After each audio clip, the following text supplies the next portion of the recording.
Амрыг ирээ сонсогчдоо Сэтгэл зүйн хараал подкаст нь болсон бодтой гэмт хэргийн талаар наривчлан дэлгэрэнгүй ярих учраас эмзэг мэдрэмтгий жирэмсэн насанд хүрээгүй зүрх судасны өвчтөе хүмүүс сонсохгүй байхыг зөвлөж байна. Манай подкаст нь гэмт хэрэг зөрчлөөс урьдчилан сэргийлэх, эрх зүйн мэдлэг олох зорилготой бөгөөд ярьж буй хэрэгүүдийн газар байршил, хувь хүний мэдээллийг тодорхой дурдахгүй болно. За өнөөдөр ярих хэрэг нэлээд хүнд сэдэв учраас жирэмсэн бага насны хүүхэдтэй нялх биетэй бага насны хүүхдүүд тэр тусмаа битгий сонсоорой гэж зөвлөмөр байна.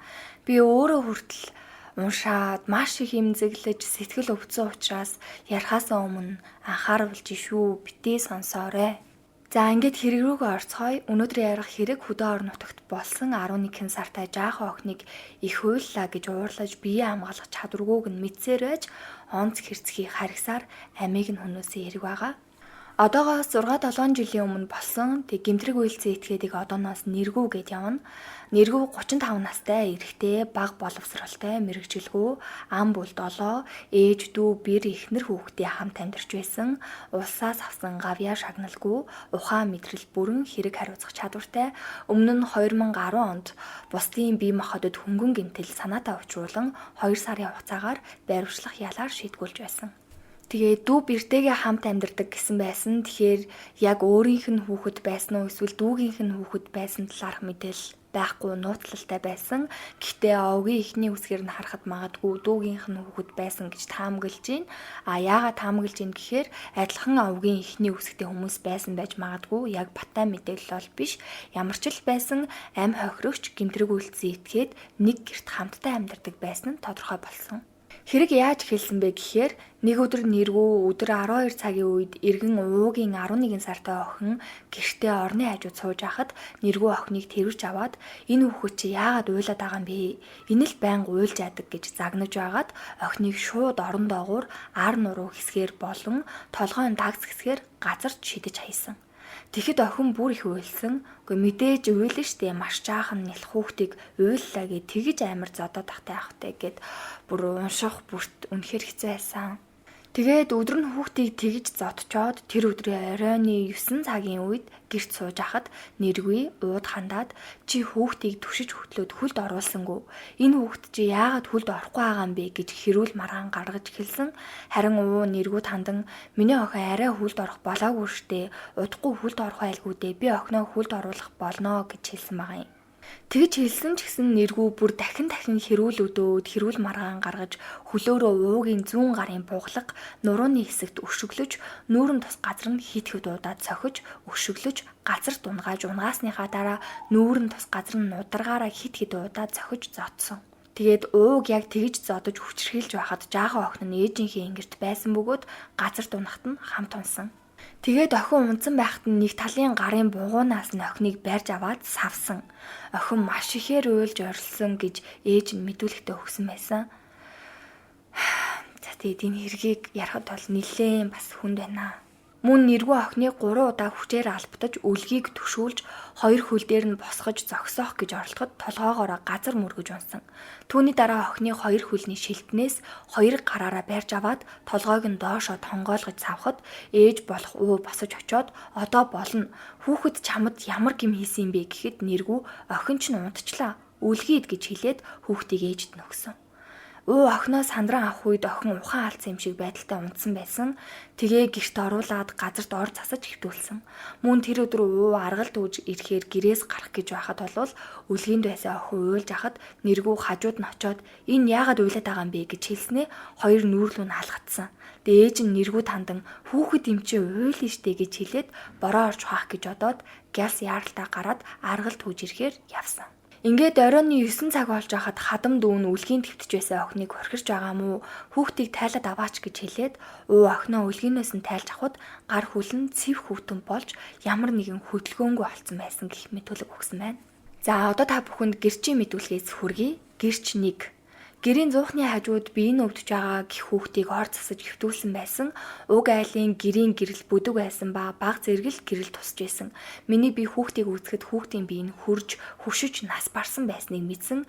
Тэгээд би энэ хүүхэд нас барсан байна гэдгийг хэлэхэд тухайн гэрт унтаж амарч исэн 8 хүнээс нэг ч хүн босож ирээд гашуудаж эмгэнэл илэрхийлээгүй. Би ямар янзын хүмүүс вэ гэж дотроо гайхсан гэх. Гэрч 2. Бид нар гэрт ороход миний охин болох уу ганцаараа унтаагүй байж байсан. Гэрт байсан бусад хүмүүс бүгд юу ч болоогүй юм шиг унтаж байсан. Миний зээ охин зуухны хажууд гудсанд хэвтүүлсэн байсан. Хүүхдийн эмч зуухны хажууд хэвтэж байсан газраас нь үзээд хүүхэд нас барсан байна гэдгийг хэлсэн. Тэгэхэд охин болох уу маань уйлж агаад хүүхдийг эднэр зодож алсан, намайг ч гэсэн зодсон. Түүнээс болж миний бие золболт хүч байна гэдгийг хэлсэн. Тэгэхээр ам ахирсан гих охины ээж нь бие давхар байсан байна. За шүүхийн шинжилгээний албаны шинжээчийн дүгнэлтээр бол охины дэлүү бүтэц хадгалагдсан капсул нэмгэн цагаан зөөлц үржлийн хэсэгт хөх ягаан туяатай цус хуралттай баруун талын хацар орчимд хөх ягаан туяатай цус хуралттай баруун дээд доод эрүүний болон завж орчимд зурагдсан шаргатай духны баруун талд хөх ягаан туяатай цус хуралттай зэрэг зөөлөн эдийн бэртэл зэрэг гэмтэл тогтоогдсон. Дээрх гэмтүүд нь хатуу мохоо зүйлийн 2-оос дээш удаагийн үйлчлэлээр үүссэн гэмтэл мөн тархины битүү хүнд хавсарсан гэмтэл болон олон эрхтний хүнд хавсарсан гэмтлийн улмаас нас баржээ. Уушгинд цочмог хэлбэрийн өрөвсөлтэй өөр ямар нэгэн архаг хууч өвчнгүй зүүн талын хөлийн шилбэний дунд хэсэгт гадна талд хуучин шаргатай гэх дүгнэлт гарсан байна. Шүүх сэтгэц судлалын дүгнэлтээр гэмтрэг үйлцэн этгээдийн хувьд хэрэг үйлдэх үед сэтгцийн хувьд эрүүл альва зүйлийг зөвөр ойлгож зөвөр мэдүүлэг өгөх чадвартай хэрэг хүлээх чадвартай өөрийн харсан сонссон зүйлийг зөв ойлгож зөвөр илэрхийлэх чадвартай гэх магадлал гарсан байна. Одоо шүүгдэгч мөрдөн байцаалтад болон шүүх хуралдаанд өгсөн мэдүүлгээс хүргэе. Би тэр үеэр хүүхдийг үлгийнөөсөө тайлаад аваад гадна суулгаад хүүхдийн үлгий даавууг нь угааж байсан. Уу галт хүлхээр явсан байсан болохоор хүүхдийг өргөж аваад машины капот буюу машины хамар хэсэг суулгасан. Хүүхэд машины капотнаас унсан, орон доогуур шидсэн, зодсон гэсэн асуудлыг хүлээн зөвшөөрөхгүй байна. Машины капотнаас унгааж авснаа хүлээн зөвшөөрч байгаа. Уучлалт гуйж гин, хуулийн хөнгөлөлт үзүүлэхийг хүсэж гин гэх мэдүүлэг. Тэгээ миний хувьд энэ ярьж байгаа хэрэгтэй бүр ямар нэгэн байдлаар өөрийнхөө үзэл бодлыг оруулдгүй хэдий ч гэсэн би яг энэ шүүгдэгчийн мэдүүлгийг уншаад бүр амар уур хүрсэн. Тэгээ яаж тийм жаахан хүүхдийг тэгж амар онц хэрцгий харгас аргаар ингээд зодож шаналгаж алчаад уучлаарай гэдэг үг амнаас нь бүр гарч чадчихна те. Тэгчээд бүр энэ хүн чи эмэгтэй хүнээс төрсөн мэт хүнийг хайрлах энэрэг сэтгэл байдгүй мүү? Тэгэд бүр яаж бүхэл бүтэн нялх хүүхэд алчаад хуулийн хөнгөлөлт үзүүлэхийг хүсэж гин гэж хэлж чадчихна. Хамнаас нь энэ үгнүүд зүгээр яаж гарч чадчихна гэж нэр үнэхээр бодсон. Үнэхээр бүр хэлэх муу үг олдохгүй байна. Зүгээр миний хувьд бол зүгээр яг араатан шиг санагдчихээн. Тэг энэ хэрийг уншихад бол миний хувьд бас амар хүнд туслаа. Ингээд шүүгдэгч нь гэмтэргийн хоригчийн биеэ хамгаалж чадахгүй бага насны хүүхдийг алсан үйлдэл нь тохиолдлын шинжтэй нөхцөл байдлын улмаас анх удаага гэмтрэг үйлдсэн гэх. Эрүүгийн хуулийн ерөнхий ангийн 6-гийн 5 дугаар зүйлийн 1-ийн 1-т заасан хөнгөрүүлэх нөхцөл байдалд хамруулаагүй учруулсан хохирол нь ахин хизээж төлөгдөхгүй хүний амь нас харин оршуулгын зардалд гарсан хор уршиг төлөөгүй болон бусад хуульд заасан ял хөнгөрүүлэх нөхцөл байдал тогтоогдоогүй байна. Эцэст нь шүүхээс эрүүгийн хуулийн тусгай ангийн 11-р зүйлийн 2 дахь хэсгийн 2-ын 7-д заасан хохирогчийн биеэ хамгаалж чадахгүй бага насны хүүхдийг алах гэмтрэг үйлдсэн гин буруудад тооцож 15 жилийн хугацаагаар хорих ялаар шийтгэн хорих ялыг хаалттай хорих байгууллагад эдлүүлэх мөн хохирогчийн хууль ёсны төлөөлөгч нь нэхэмжлэх зөвлөх үг гэсэн байна.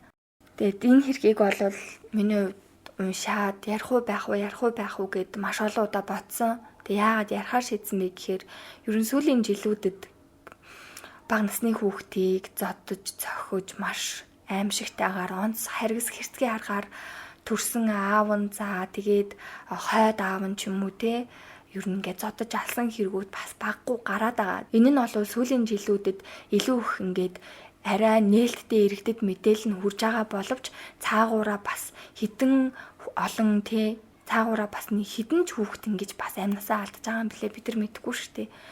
Тэгэд хүүхдийг 11 сартай хүүхдийг хүлд орохгүй байна. Яагаад уйлаад байгаа гиснээс болоод зүгээр ингээд зодоод алчж байгаа байхгүй юу? Тэр хүн чинь ингээд сэтгцэн дүгнэлт нь гарцсан байгаа. Тэгээд эрүүл гээд байгаа. Миний хувьд бол нэр үнэхээр эрүүл бус юм шиг санагдаж байна. Жоох хүүхэд зодож таашаал авд юм уу? Яад юм бэ энэ ч тоо. Тэг хүүхэд бол угаасаа л уйлдаг. Бүр маш олон шалтгаантай зүгээр шалтгаангүй ч уйлж болно тийм биз дээ. Өсөх, хуурайлах хэрэгтэй болох, нойр хүрэх, ахуулахыг хүсэх, тэг гидсэн дүүрэх ч юм уу, халууцах, эсвэл даарн шүдэн ургах ч юм уу хүүхдийг ингээд салхинд гарах хэвээр биеийн өвдсөн тохиол тэр хүүхд чи хилд ороогүй юм чи уйлахаас өөр юу гэж чадах юм бэ? Тэгэд ингээд бага насны хүүхдтэй холбоотой ялангуяа хүүхдтэй холбоотой гэмтэргүүд ингээд уншихаар миний хувьд бол үнэхээр амар их сэтгэл эмзэгэлдэг. Тэгээ яагаад энэ хэрийг ярьсан бэ гэхээр цаашид ийм аимшигтай хэрэг бити болоосай гэсэндээ ингээд урьдчилан сэргийлэх байдлаар ямар ч байсан бэлтгэж хүргэлээ. Тэгээ миний хувьд бол бүр үнэхээр хүнд байлаа. Цаашид ийм аимшигтай зүйл ахиж бити болоосай. Тэгээ бас нэг зүйлийг хэлье гэж бодсон.